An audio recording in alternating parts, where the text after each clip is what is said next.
Hello and welcome. I'm Jay. This is smarthelping.com. We are looking at a TAM based model, which is total addressable market. It's a sizing model. This is quite a bit different than the usual template I build. Usually I'm building bottom up financial models fully, from initial investment requirements, bottom up assumptions, exit value, and discounted cash flow analysis, all of that stuff, IRR. This is more of a tool that you would use to analyze maybe a public company, or even a private company that's maybe trying to go public or to get to a certain size.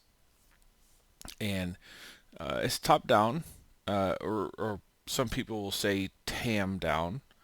Um, but let me quickly look at each tab. I'll go through each tab in detail, but before that, I'll just give you a quick glimpse of each tab. So you got TAM, all our costs, executive summary, annual detail, visuals, and validation. So it's smaller than my normal templates. It's much simpler. There's no matrix logic. There's no complex. It's not super complex. It is a nice tool though. You can plug in some numbers. You've got scenario analysis. Um, but let's get into. I'll go through each tab, and then we'll be done with the video. So global control, we start off with high level assumptions. You're going to do scenario selection. So what that means is we've got two scenarios. We can adjust the total addressable market, either to the downside, the upside, or base. And there's a base input on the assumptions TAM tab. But here you can see as I change these, the numbers change here. So if I were to say my total addressable market was going to be zero point 0.9 of 0.9x of what I actually think, and I put downside here, and you can see all the numbers go down based on this multiplier. Or if I go upside, you can see they go up, or base is going to be right in between those at 1x. The second part that made sense to me the most was doing market penetration. So this assumes your spend per user is going to be whatever it is. It's going to be the same. There's no flexibility in that I thought was relevant. We're just trying to say, well, what if the market is bigger than we think? What if it grows more? Or what if it's smaller? Not grows more. What if it's just whatever we say the base is? What if it's higher than that? Or what if it's lower? And then your ability as a company to capture that market and actually get sales in it, or usage or whatever, is your market penetration. So two things: size, capture, and you could adjust those at these different scenarios as well. So this downside obviously is smaller. If we did both downside, you're looking at our valuations here. We did EBITDA valuation and revenue multiple. And we also did an outstanding share, so you can get a per share price. I usually don't put that in any of my models, so that's kind of interesting. But you can see our valuations are around 94 million to the downside at 0.9x of TAM base and 0.7x of market penetration base. And then upside would be 260. So about what was that, roughly almost 3x difference in valuation. And then that will also affect your direct costs and revenues. It won't affect the fixed costs here. It will affect these other costs as a percentage of revenue. But we'll get into all that in a minute. So anyway, first things first, you can adjust these scenarios.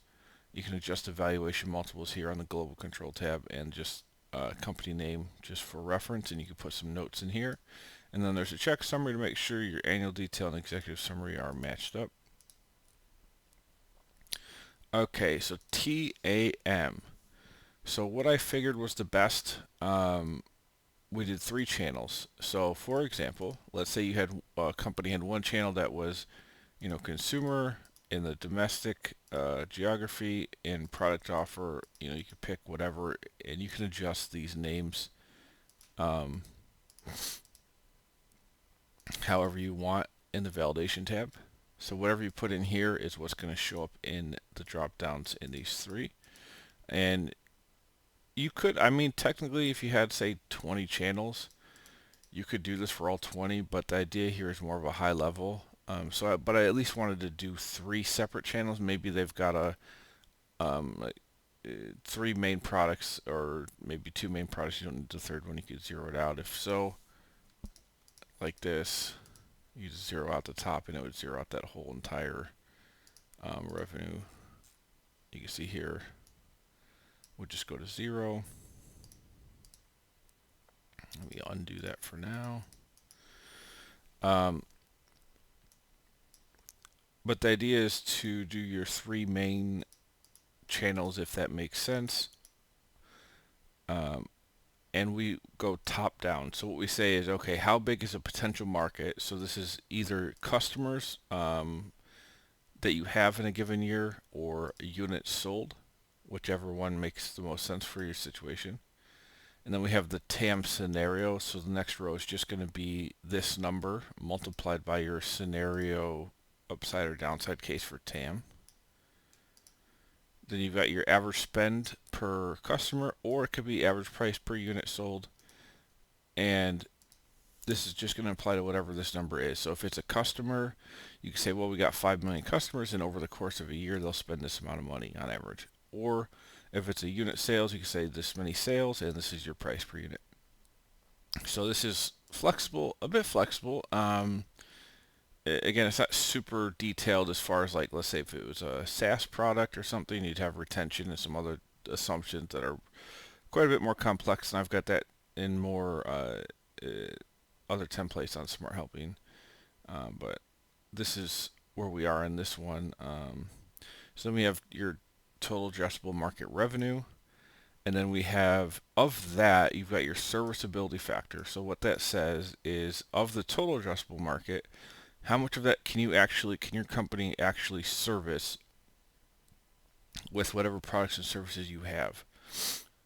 So that is the first percentage, and then that'll take you down to your serviceable addressable market, and the dollar value of that, and also the count, whether it be customers or product sales. And then you got market penetration, which is going to say, okay, here's what you can actually, if you served 100% of the market that our products and services are made for within the TAM, this would be how many you sell. But we're going to say, well, we got to penetrate that market and grow in it. So here you can actually change your market penetration by year and assume it starts off lower, and it'll apply to your serviceable addressable market. You also we have that as a sensitizing factor. So you've got the scenario version here, which is going to be used to drive all the numbers. And then we have our SOM dollar value.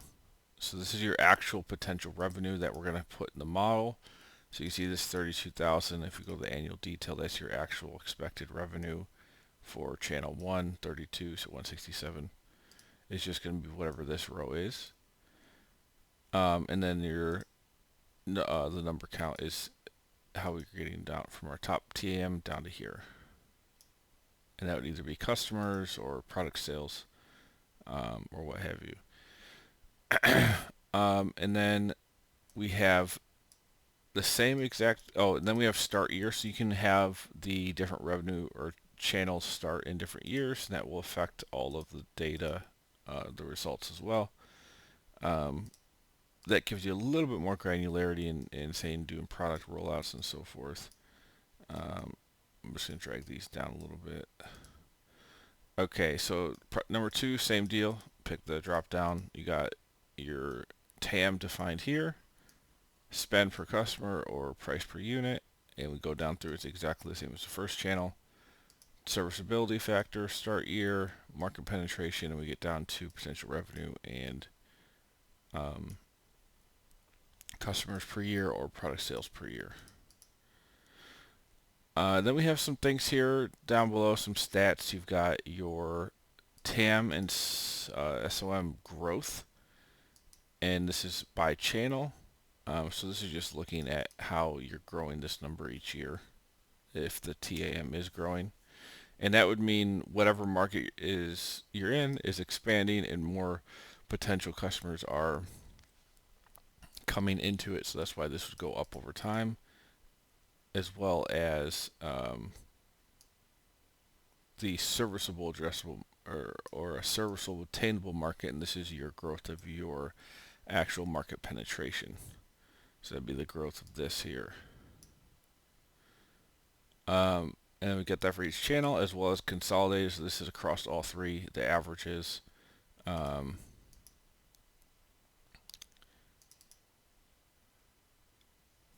And then we have implied value per customer per unit.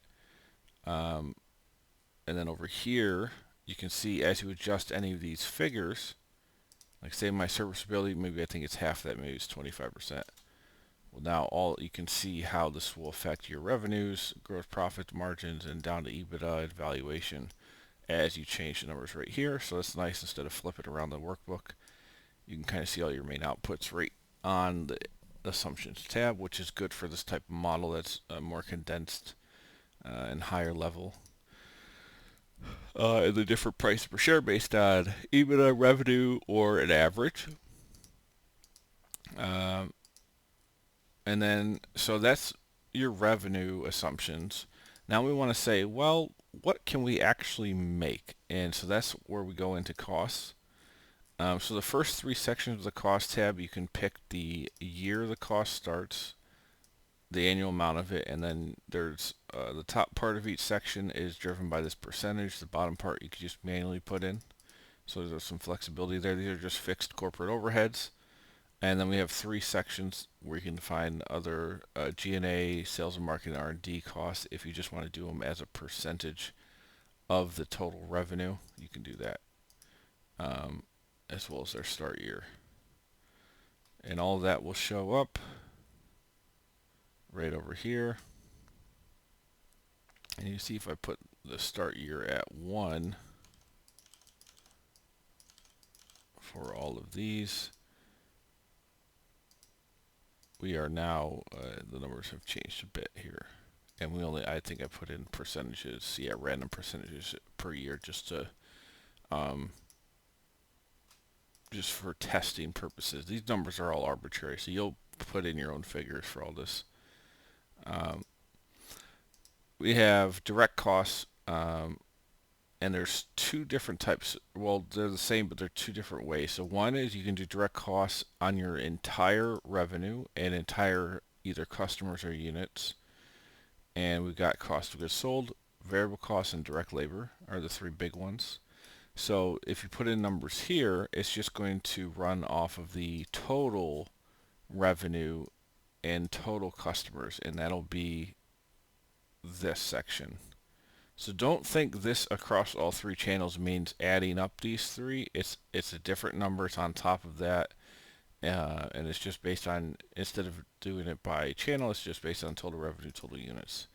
So you might want to use that, or if you want to get more detailed, or if it makes sense to, if these different product channels have different cost profiles and margins, you can define the cost of goods sold as a percentage or a unit, and variable costs and direct labor individually for each of the three product channels there. And that will all be in your direct cost by channel on the annual detail, and you'll see that here. So then you get down to gross profit. I also did gross profit and margin by channel, and that'll be some things you can see on the visualizations tab. Our OPEX here, fixed costs. And this is just to kind of give the user an idea of their cash runway, or as far as EBITDA goes. You know, if they're spending money on all these things, they might have some revenue. So each year, how is their cash position getting affected? Essentially, their EBITDA. Now we're not counting, CapEx.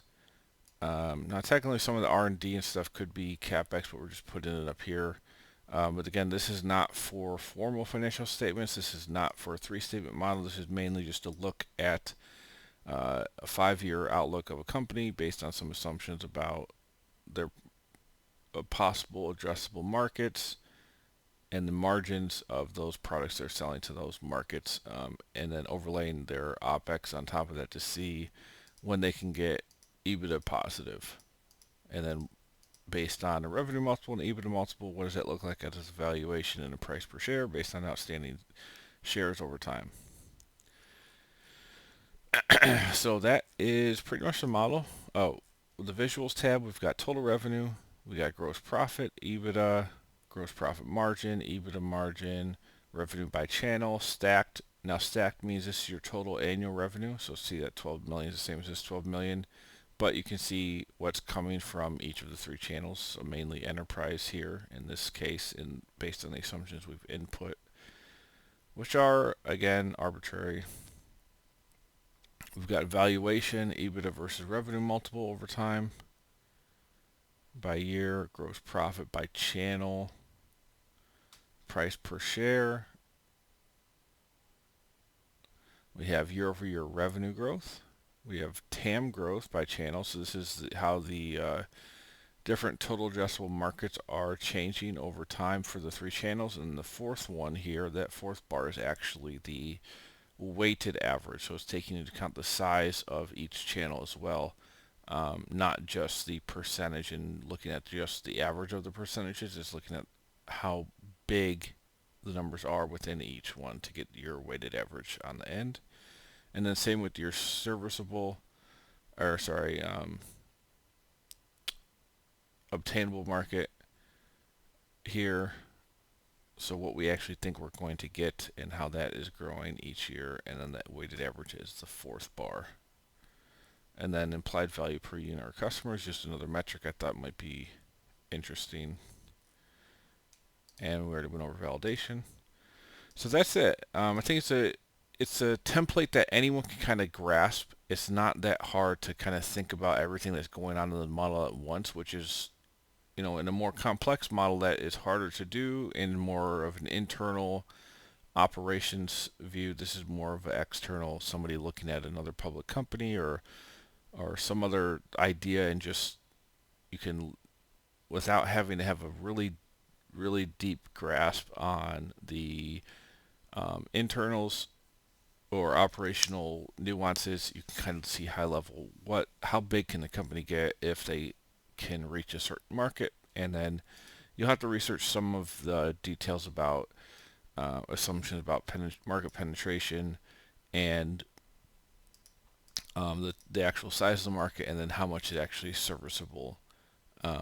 Those are all assumptions you have to have some data behind or reason, have some justification for those numbers to make the model give you something that actually is usable. But I've put together all the formulas and the formatting and all of that for you here, and that's the value of the template.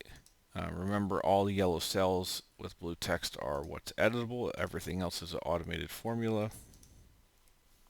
When you start using this, that'll be important to know. And if you want to download it, the template is available at smarthelping.com, which is here. And I've built hundreds of financial models. You can see them all at the financial models tab at the top. Most recently, we did a battery recycling plant model, junk removal biz before that. But I've been doing this for over a decade now, and all these different Excel templates are for all kinds of different businesses, industry specific, SaaS, recurring revenue businesses, real estate underwriting. Did a lot of work there. My main focuses over the years are SaaS and real estate. But as you can see, I've also just done, because those are the more complex models and the more models like the highest demand for financial models. But in between that, there's also tons of other things I've done with unique frameworks, unique bottom-up assumptions for the different industries, and there's tons of value here. Joint venture distributions. This is another big one where you can just plug in your cash flows at the top and some assumptions about preferred returns, IRR hurdles, or all sorts of different things, and it'll do all the math and hard logic for you. and spit out the returns for like LPGP structures and different joint ventures. You have a general business valuation section. I thought the exit readiness scorecard is very interesting on this one, but there's all kinds of things here. Accounting templates. These are not like full financial models. These are more of tools for things that accountants would do for business internally. HR tools. I haven't done anything in this in a while, but they're here if you want to check them out. And then different things in Google Sheets. There's some cool logic here. But anyway, I didn't mean for this to turn into a whole review of my site, but I haven't gone over these things in that much detail in a while, so I figured might as well. Anyway, to download the template that I just went over, the TAM down model, it'll just be part of the industry specific financial models. So it'll just go right here and it'll be included in the bundle, which to get to the bundle, you could get to it from there. You go to the home page, it'll be the first one here. But anyway, it'll be within probably other general industry financial models, so the bottom, because it doesn't really fit in any of these specific ones. And it'll just be $45 one-time fee to get it, or if you want all of these templates in the industry-specific bundle, you could just buy it for $2.99. And then I think, yeah, that's probably at the industry-specific bundles, only one. Oh, I will put it in, so if you go to template discounts at the top, and then go to pre-configured financial model templates, I have a section with models for bear, bull, and base case. That would be like the upside downside base. Not all my templates have that, but this one does. I actually might need to update this. I'll have to look through and see, but I'll add it to this because it will. That makes sense to add it to this bundle as well. And then obviously the Super Smart bundle includes everything on the entire site that I've ever built and that you see. That's still $4.99. You can download that and just never have to buy a template from me again. A lot of longer term clients will do that just because it means as we're working, if they need a template or one template's useful, just I can just pull it and it's just they have the license to it basically.